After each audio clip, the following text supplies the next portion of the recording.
মাটনে সব মশলা মাখিয়ে প্রায় 1 ঘন্টা ম্যারিনেট করে রেখেছিলাম। তারপরে কড়াইতে তেল দিয়ে একটু চিনি আর একটা শুকনো লঙ্কা ফোড়ন দিয়েছিলাম। তারপরে একটু কাশ্মীরি কালো লঙ্কা তেলের মধ্যে দিয়েছিলাম। এতে কালার খুব ভালো আসে মাটনের।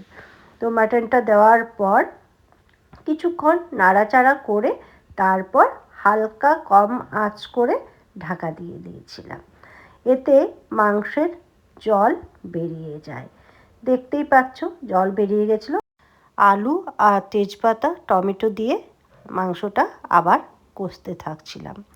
কষার পর কালারটা খুব সুন্দর আসে। তারপর একটু মিট মশলা একটু গরম জল দিয়ে আবার কম আঁচ করে ঢাকা দিয়ে দিয়েছিলাম। তারপর আস্তে আস্তে কালার চলে আসার পর মাংসটা বন্ধ করেছিলাম। অনেক কিচেন থেকে কি বানিয়েছো তুমি বলো তো? দেখে নে কি বানিয়েছি তোর জন্য।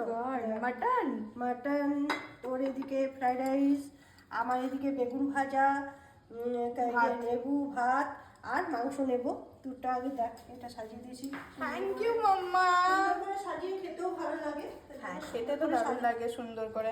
আমার মনে হচ্ছে যে একদম দারুণ পেট পুজো হবে, আর দেখেও মনে হচ্ছে অনেক টেম্পটিং আর অনেক টেস্টি হয়েছে।